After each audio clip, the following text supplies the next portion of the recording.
تعالوا نعرف ايه اللي بيحصل في مصر. الدنيا حر والنور بيقطع، لا انت عارف تشتغل ولا عارف تنام. تعالوا نعرف ايه اللي بيحصل في مصر.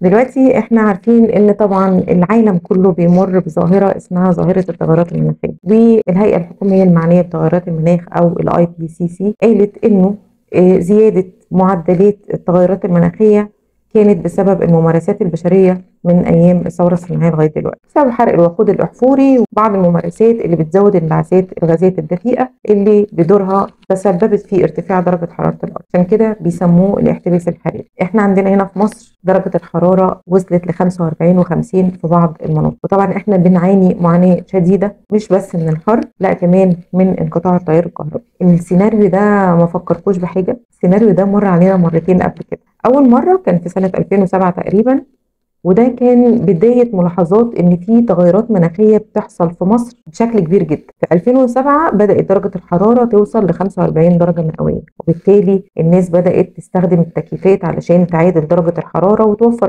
الراحة الحرارية جوه المباني، وبالتالي زادت الأحمال على الشبكة اللي هي أصلا كانت ضعيفة، فبدأ التيار الكهربائي ينقطع. بعدها بكام سنة في 2013 تقريبا حصل نفس السيناريو، بدأ التيار الكهربائي يقطع بشكل كبير جدا بسبب ضعف الشبكة وزيادة استهلاك الطاقة. ودلوقتي بنمر تقريبا بنفس السيناريو، درجة الحرارة اللي وصلت ل 45 و50 في بعض الأماكن، وبالتالي الناس بدأت تستخدم المراوح والتكييفات بشكل مبالغ فيه، وبالتالي زادت الأحمال على الشبكة اللي هي أصلا ضعيفة وانقطع بدوره التيار الكهربائي. طبعا ممكن في أسباب تانية لانقطاع التيار الكهربائي، بس ممكن يكون ده من الأسباب الرئيسية. طيب احنا ليه بنعاني جوه بيوتنا؟ بيوتنا أحر من بره. ليه احنا بنعاني؟ عشان مبانينا مباني مريضة غير موفرة للراحة الحرارية، وبالتالي بتستهلك طاقة زيادة. احنا هنلاقي معظم بيوتنا مبنية من الطوب الأحمر والخرسانة المسلحة، في بيوت متشطبة من الواجهات وفي بيوت مش متشطبة. الأسقف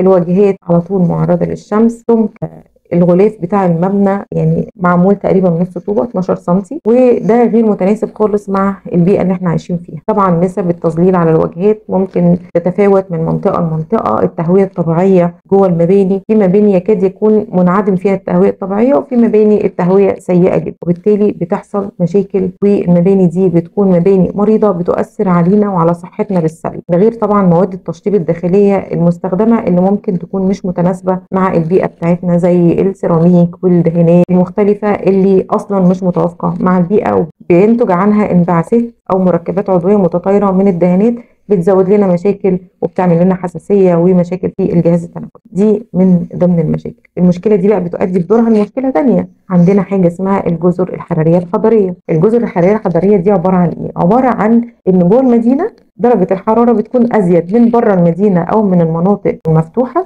بمعدل من 3 ل10 درجات. في بعض الابحاث قالت 3، بعض الابحاث قالت 5، بعض الابحاث بتقول 10 درجات. يعني خلينا نقول ان هو رينج من 3 ل 10 درجات. سببه ايه بقى الرينج ده؟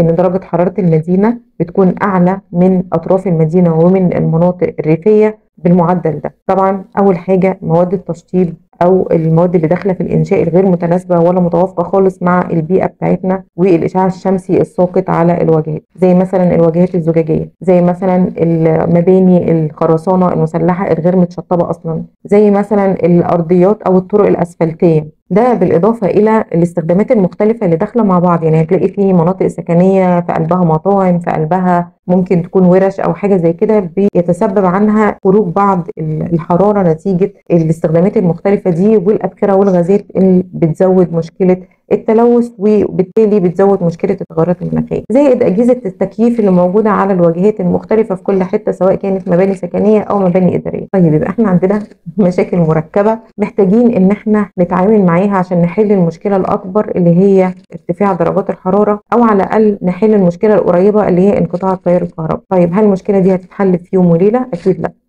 طيب انا عشان اعدل المبنى بتاعي ههد وابنيه تاني؟ اكيد لا. في بعض الحاجات اللي ممكن نعملها جوه المباني بحيث ان احنا نوفر الراحه الحراريه جوه المبنى وفي نفس الوقت نقلل استهلاك الطاقه. زي ايه؟ زي مثلا ان انا اعمل عزل للواجهات الخارجيه للمبنى. وهنا معظم الناس سواء كانوا متخصصين او غير متخصصين بيتكلموا على العزل بس كانه الحل السحري لمشكله ارتفاع درجه الحراره داخل المباني. احنا عندنا هنا زي ما قلنا في فيديوز قبل كده ان انه الباسيف ديزاين تكنيكس اكتر من حاجه، مش حاجه واحده بس، ولازم يكونوا انتجريتيف مع بعض. يعني ما ينفعش ان انا استخدم العزل بس واقول انا كده خلاص عزلت المبنى فالراحه الحراريه هتتوفر والدنيا هتبقى كويسه جوه المباني. لا، لازم ان انا المبنى يكون متهوي بشكل طبيعي كويس، وفي نفس الوقت اعمل عزل حراري للواجهات اللي محتاجه عزل حراري. في بعض الاماكن اللي ممكن تكون محتاجه تظليل على الشبابيك او على بعض الواجهات. الزجاج المستخدم في الشبابيك، هل انا مثلا الشباك بتاعي الومنيوم ولا هو